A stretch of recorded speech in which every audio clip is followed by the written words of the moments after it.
Hi people, it's me, Anja. My pronouns are she, her, and welcome back to my channel. I'm so excited to film today's video because A, somebody informed me that May is Jewish Heritage Month. We love to see it. And B, I hope that this video provides an opportunity to diversify your reading shelf because I've noticed lately that most of the books that I read are secular, so I think that it's really, really important to read about different religions. You know what I mean? So here we are. The first book on this list is called Today, Tonight, Tomorrow, written by Lynn Solomon. I believe that Rachel is a Jewish author, so all of her books so far have had Jewish main characters in them, but this book in particular is my favorite book by her so far. So here we are. This book is so good. It's YA contemporary, and it follows this young academic overachiever whose relationship with her rival changes over the course of 24 hours. This book is so good. The plot is so intriguing. The two characters are so well developed and distinct. Even though it's only in her perspective, the romance is so cute and it's so fluffy and it's so well done. Lynn Solomon is such a talented author because she crafts such wonderful characters and a wonderful setting and a wonderful plot, and I just really enjoyed it, and I'm so excited for her next book that I think it comes out at the beginning of June, which is like less than 3 weeks away. But at any rate, this book is so good and it definitely deserves all of its hype and so much more, so I highly recommend it.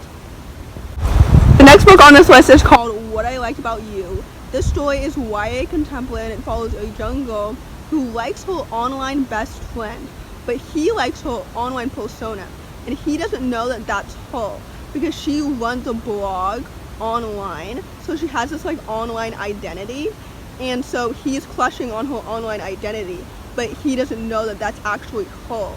So it's kind of like a love triangle, but only between two actual people, you know? So anyway, this becomes a problem because they become in real life friends, so that's fun. This book was so good. The plot was so intriguing, the romance was so cute, and it was so fluffy. The Jewish representation was so well done. I can only speak on it to an extent because I'm not Jewish, but I thought that it was done well, and the story overall was so good. This book is probably the most underrated on this list, and it deserves so much more hype because it's so good. I really enjoyed it. The main character is such a well-developed, distinct character that I was so emotionally attached to. I'm so excited for this author's next book. I think it comes out in September if I'm not mistaken, but at any rate, this book is so good, and like I said before, it deserves so much more hype than what it has received, so please go give it that hype because I highly recommend it. The next book on this list is called Sick Kids in Love. This story is YA contemporary and it follows a young girl with a chronic illness who usually swears off dating until she meets another guy who also has a chronic illness and can also understand what she's going through. So they're kind of in the same boat when it comes to having a chronic illness. This story is so good. It was one of my favorites of 2020 because it was absolutely so good. First of all, it has disability representation. Do you know how rare that is? That is so incredibly, unfortunately rare to find. So I'm so glad that I read this book because it's absolutely so good. That type of representation is so important and it's so timely, and it was done so well. The romance in this story as well was so fluffy, and it was so cute, and it was so wholesome, and the main character is such a wonderful person. She is such a lovely, wonderful, resilient, well-developed, distinct character, and I'm so excited to read more from this author. I think she has a new book coming out at the beginning of June, if I'm not mistaken, but at any rate, this book is so good. The plot is so intriguing, the romance is so cute, the Jewish representation is so wonderful, the disability representation is so good. This book deserves all of its hype and so much more, and I highly recommend it. The next book on this list is called Get a Grip, Vivy Cohen. This book is middle grade contemporary and follows a young girl named Vivy Cohen who won't let her autism stop her from playing baseball. This book is so good. I absolutely loved it. As an autistic person myself, I felt like the autism representation shown through Vivy was so realistic and so well done. This book is so good. The plot was so intriguing. Vivy is such a wonderful, well-developed, distinct character, and I just wanted to reach through the pages and give her a hug because she has a friend in me. This book is so good. The plot was so intriguing. The autism representation was so wonderful and lovely and clearly very well researched. The Jewish representation was so wonderful and so wholesome. This book overall is so good. It's so wonderful and wholesome and happy and just so lovely and just so good. You know what I mean? Like, this book deserves so much more hype because it's absolutely so wonderful. So with that, I highly recommend it. The next book on this list is called Little and Lion. This story is a YA contemporary and follows a young, black, bisexual Jewish protagonist who's crushing on the same girl that her brother likes. This story is so good. I really enjoyed it. First of all, the representation was done so well. Do you know how rare it is to find a black queer protagonist? I know that queer people of color are so underrepresented, but I feel like queer black people are the most underrepresented when it comes to queer people of color. Anyway, this story is so good. The plot was so good and it was so intriguing.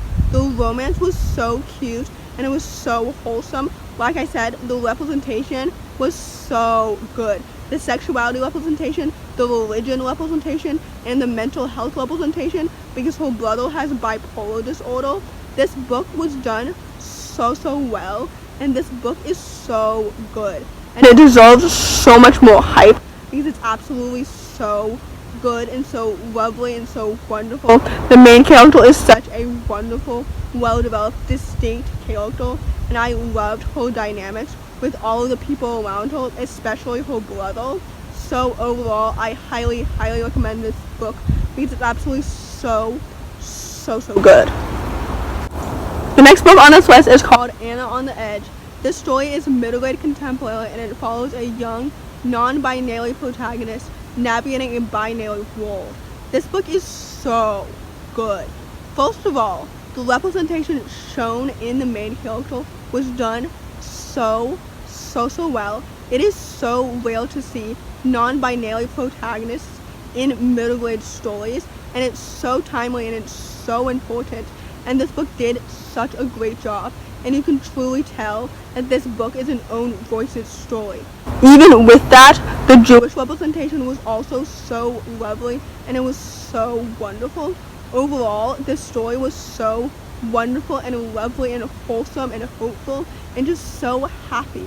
This story is so well done and I just really enjoyed it because the representation was so wonderful and necessary and timely and just so lovely and well developed, and it was done so well. So with that, I highly recommend this book because it's so amazing and just so tremendous and so necessary and just so good, and that's why this book was one of my favorites last year because it's absolutely so good, and I'm so excited for the author's next book. So with that said, I highly recommend this book. So in conclusion, first of all, happy Jewish Heritage Month. I hope that this video serves as a reminder that you should be supporting Jewish authors 12 months out of the year, not just 1 month out of the year. Second of all, I felt like all of these books represented Jews in a very positive way, so I highly recommend them, even though I am not Jewish myself, and I can only speak on the representation to an extent. Third of all, if you enjoyed this video, please don't hesitate to give it a big thumbs up. Comment down below the kiwi emoji if you made it all the way to the end of the video. Thanks for watching. Subscribe to my channel if you're new, and I'll see you in my next video. Bye.